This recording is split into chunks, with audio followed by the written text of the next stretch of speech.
এতক্ষণ যেটা দেখলাম সেটার নাম সুপারনোভা এক্সপ্লোশন। কোনো স্টারের লাইফ সাইকেল শেষ হয়ে গেলে তা আস্তে আস্তে কোল্যাপস করতে থাকে, আর তারপর এই সুপারনোভা এক্সপ্লোশন ঘটে আর তৈরি হয় নিউট্রন স্টার। আমাদের কসমস বা ইউনিভার্সের অন্যতম শক্তিশালী চুম্বক ম্যাগনেটের উৎপত্তিও এইভাবেই। পৃথিবীর প্রায় ট্রিলিয়ন গুণ বেশি চৌম্বক ক্ষেত্র রয়েছে এর কাছে। তাই যদি ধরেও নিই যে এর কাছাকাছি আমরা যেতে পারি, তাহলেও যাওয়ার সঙ্গে সঙ্গেই আমরা নিমেষের মধ্যে ধ্বংস হয়ে যাব। তাহলে ভাবতে পারছো চুম্বক জিনিসটা ঠিক কতটা শক্তিশালী?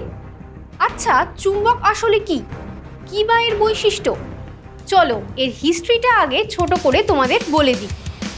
প্রায় 4000 বছর আগে প্রাচীন গ্রিসের ম্যাগনেসিয়া নামক অঞ্চলে ম্যাগনেটাইট বা লোডস্টোন ওরফে লিডিং স্টোনের সন্ধান পাওয়া গিয়েছিল। আসলে সেটা ছিল একটা প্রাকৃতিক চুম্বক, কিন্তু অনেক স্টাডি করার পরে আবিষ্কারের বহু বছর পর এর সমস্ত প্রপার্টিজ জানা যায়। আর এখন ডেইলি লাইফের যেমন television, washing machine, generator, motor, doorbell, fan, এরকম আরও বহু ক্ষেত্রে ম্যাগনেটের ব্যবহার দেখতে পাই। তাহলে ভাবো চুম্বক কতটা ইন্টারেস্টিং বিষয়। তাই চুম্বকের সম্বন্ধে সবটা জানার আগে আমাদের একদম বেসিক থেকে শুরু করতে হবে। তাহলে চলো শুরু করা যাক। চুম্বকের যে দুটো স্পেশাল ধর্ম আছে সেগুলো হলো আকর্ষণ ও বিকর্ষণ ধর্ম আর দিক নির্দেশক ধর্ম। চুম্বক লোহা, নিকেল ও কোবাল্ট এই সব চৌম্বক পদার্থকে আকর্ষণ করতে পারে। আর সুতোয় বেঁধে যদি ফ্রিলি চুম্বককে ঝুলিয়ে দিই তবে সেটা উত্তর দক্ষিণে মুখ করে স্থির হয়ে থাকে।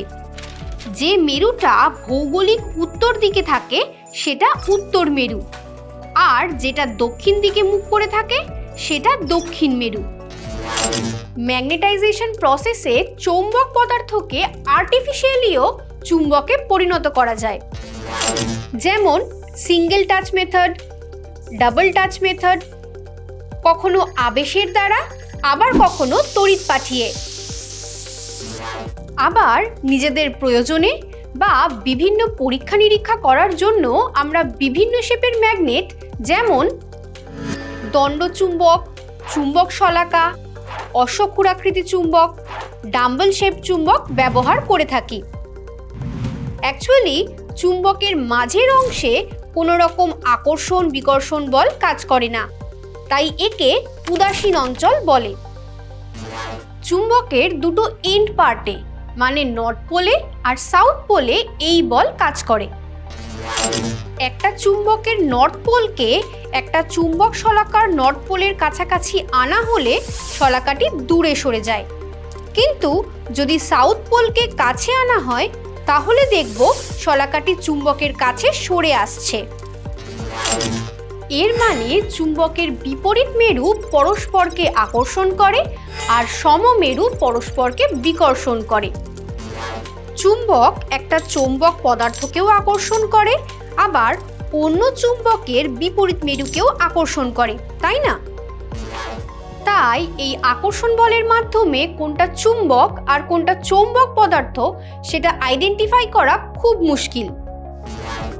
কিন্তু চুম্বকের যে কোনো মেরু একটা চৌম্বক পদার্থকে আকর্ষণ করলেও অন্য একটা চুম্বকের সমমেরুকে যেহেতু বিকর্ষণ করে, তাই বিকর্ষণের মাধ্যমে একটা চুম্বককে সঠিকভাবে আইডেন্টিফাই করা যায়। বা ধরো তোমাকে দুটো দণ্ড দেওয়া হলো, একটা দিয়ে তুমি আর একটার মাঝে ধরছো। যদি দেখো আকর্ষণ করছে তাহলে তোমার হাতে যে দণ্ড আছে সেটা চুম্বক, আর যদি আকর্ষণ না করে তাহলে টেবিলে যে দণ্ডটা আছে সেটা চুম্বক। কারণ তোমরা তো জানো চুম্বকের মাঝের অংশটা উদাসীন অঞ্চল। এবার একটা চুম্বককে কোনো একটা জায়গায় রাখলাম, তার চারদিকে অবশ্যই একটা এফেক্ট কাজ করবে, মানে চৌম্বক ক্ষেত্র ক্রিয়েট হবে। চুম্বক যত বেশি শক্তিশালী হবে তার চৌম্বক ক্ষেত্রের মানও তত বেশি হবে। চলো একটা পরীক্ষা করে দেখানো যাক কিভাবে একটা চুম্বকের চারদিকে চৌম্বক ক্ষেত্রের সৃষ্টি হয়। একটা বড় পাত্রে জল নিয়ে কর্কের সাহায্যে একটা ম্যাগনেটকে ভাসিয়ে দেওয়া হলো। ওটা কিন্তু নর্থ সাউথ বরাবর অ্যালাইন হয়ে থাকলো।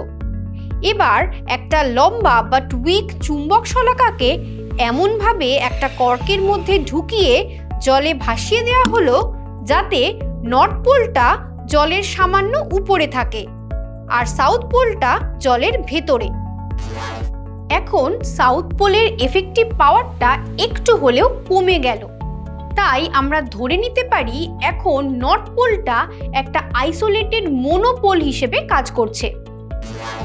এবার ম্যাগনেটটাকে বার ম্যাগনেটের নর্থ পোলের কাছে নিয়ে এসে দেখলাম সেটা এবিসিডি বক্রপথ বরাবর চলছে।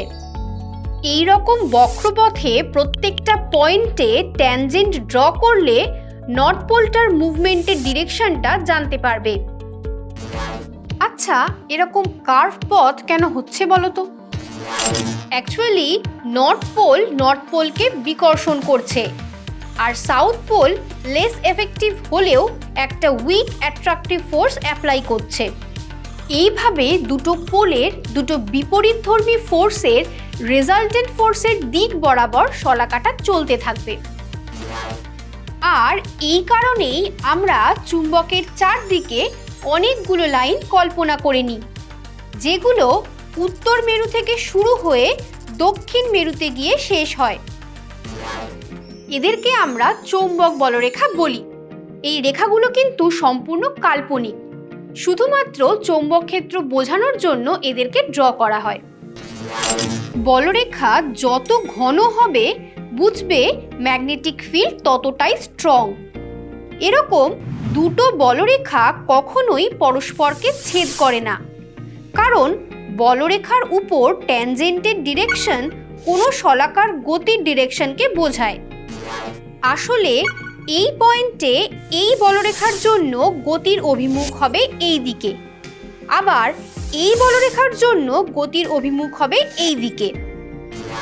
কিন্তু এটা তো কখনোই সম্ভব নয়, তাই এই রেখাগুলো কখনো নিজেদেরকে টাচ করবে না, মানে ইন্টারসেক্ট করবে না।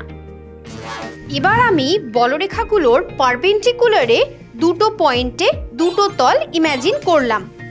দেখো, প্রথম তলের মধ্যে দিয়ে দ্বিতীয় তলের থেকে বেশি বলরেখা ক্রস করছে। এর মানে প্রথম পয়েন্টে বলরেখার সংখ্যা ঘনত্ব বেশি। আসলে সংখ্যা ঘনত্ব বলতে বোঝায় একক ক্ষেত্রফলের মধ্যে দিয়ে কতগুলো বলরেখা ক্রস করে বেরিয়ে যাচ্ছে তার সংখ্যা। এই সংখ্যা থেকেই বোঝা যায় কোথায় চৌম্বক ক্ষেত্র স্ট্রং আর কোথায় উইক। এখানে বলরেখাগুলোর প্রত্যেকটা পয়েন্টে অভিমুখ চেঞ্জ হচ্ছে, আবার সংখ্যা ঘনত্ব প্রতিটা জায়গায় আলাদা আলাদা। তাই এই চৌম্বক ক্ষেত্র কিন্তু সুষম নয়। যদি কিছুটা অঞ্চল জুড়ে এই চৌম্বক ক্ষেত্রের মান ও দিক একই থাকে তাহলে তাকে সুষম চৌম্বক ক্ষেত্র বলা হয়। ঠিক যেমনটা হয় সলিনয়েডের ভেতরে।